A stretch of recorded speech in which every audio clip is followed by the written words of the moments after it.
Now at 10, severe storms and high winds left hundreds without power across Connecticut. And in Milford, the wind did more than knock down trees. Thanks for joining us for the Fox 61 News at 10. I'm Brent Harden. The wind overnight ripped down part of an industrial building, and now one business is left to deal with a major cleanup. Fox 61's Tim Latow is live in Milford now with a look at that damage. Tim? Yeah, Brent, behind me is Bead Electronics. Part of the brick wall caved in. Some of the roof collapsed in the warehouse portion of the building.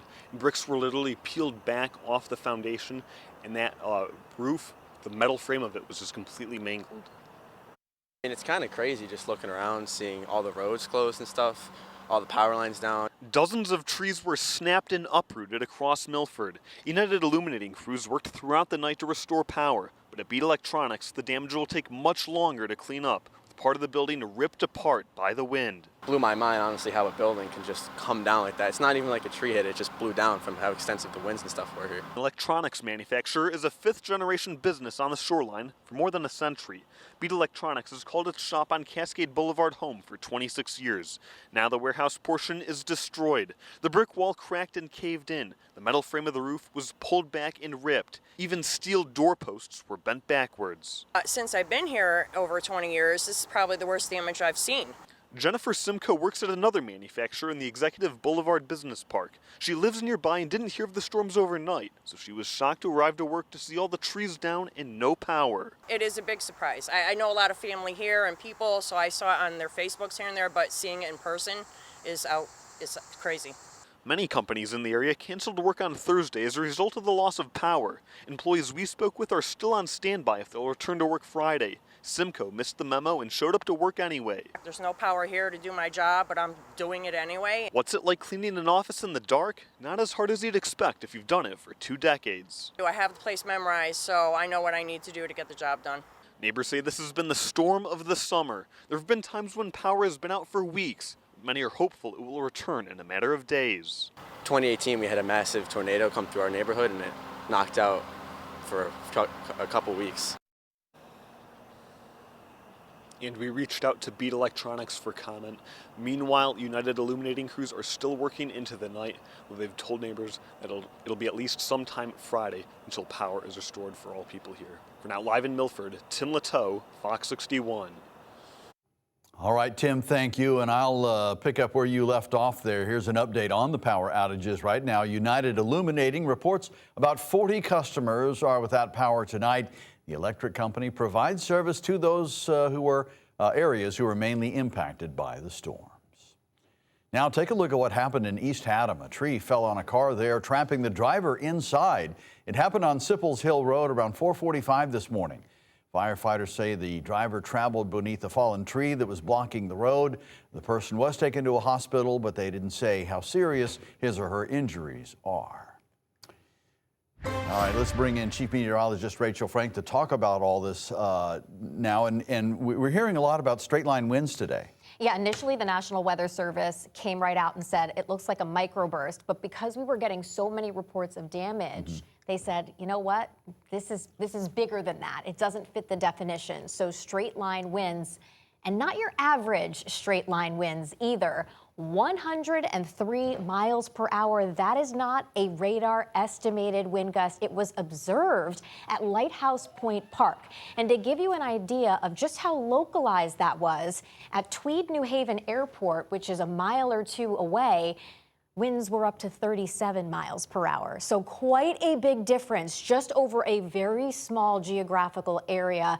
So it gives you an idea of just how localized these winds were. But Orange, Milford, all the way through a small section of New Haven and East Haven saw the worst of these thunderstorms. They ended up developing and really intensifying at 1 or 2 o'clock in the morning.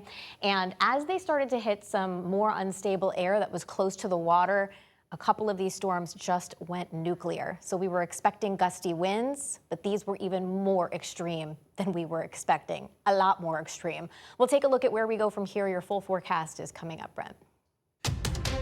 All right, Rachel, thank you. Lighthouse Park in New Haven is closed until further notice after powerful winds ripped through that area overnight. Fox 61's Priscilla Meza takes us there to look at the damage and talk about how one local venue is stepping up to help couples who just lost their wedding venue. This is part of the aftermath following a night of more than 100-mile-per-hour winds that moved through New Haven. The park is now off limits, and for couples who had their weddings planned here, well, they're now scrambling to find a new place to say I do. It's hard to miss the damage left behind. Trees ripped from the ground, branches scattered across the property, and glass shattered on the grass.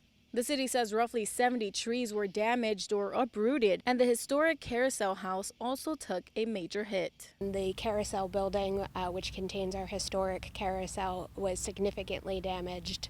Thankfully, the carousel within it only sustained very minor damage. The damage means Lighthouse Park is closed until further notice, and that means all events, including weddings scheduled through the end of the season, are canceled. The city says crews are now focused on cleanup and making sure the property is safe. As of now, we don't know when that will be. At this point, it's still too early in the process to make that type of prediction, but we hope to know how long it will be by early next week. The closure is especially significant for couples who had their weddings booked here. The venue is typically booked every weekend through the end of the season in October, with some weekday events also impacted. We just felt like we had to reach out to see what we could do to try to offer help to brides that are going to need to be a little flexible with their dates. That's where the estate just down the road is stepping in. The property is offering its grounds and facilities to couples who now need a new venue. And Mascola says they're already getting calls. We have gotten calls today. That has started, and we have some slots that we're trying to move things around and accommodate folks. And they're also trying to make sure couples aren't left paying more for their last-minute change of plans. We're trying to be able to match people's whatever they were expending at Lighthouse, which is considerably less than coming to this property, but they're going to get their money back from the city for their event, so we don't want them to have to spend any more money to come here. For Mascola, it's personal. This is our community, and we have to do this because karma's a thing, and it'll come around, and we're happy to be able to help people if we can. And as crews continue clearing the property, the city is asking people to stay away. Just please be patient. It was a significant amount of damage, and safety is first. So we've got to make sure that all the glass is cleaned up, all the downed trees are removed before we can consider letting people back in. The city says it hopes to have a better idea of how long this cleanup will take by early next week. In New Haven, Priscilla Meza, Fox 61. It was a violent afternoon in New Haven yesterday. 2 people were stabbed to death less than 30 minutes apart. One person has been arrested in one of those stabbings, and we'll have more on that in a moment.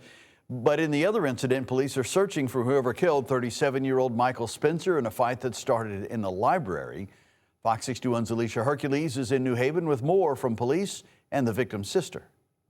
Michael Spencer's sister says she used to work at the very library where the altercation happened that led to her brother's death. Now she says she's struggling to process what happened and doesn't know what to do next. I never thought that my brother would be taken in so violently. Yvonne Spencer, the sister of Michael Spencer, says she's still in shock and disbelief. She says she first learned of the stabbing through news outlets, but never thought it was her brother. I had actually shared the article, not knowing that I was sharing the article of my own brother.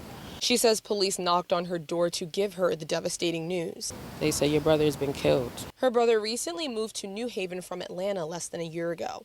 Police say they responded to a reported fight between 2 men across the street from the library just before 3 o'clock Wednesday afternoon.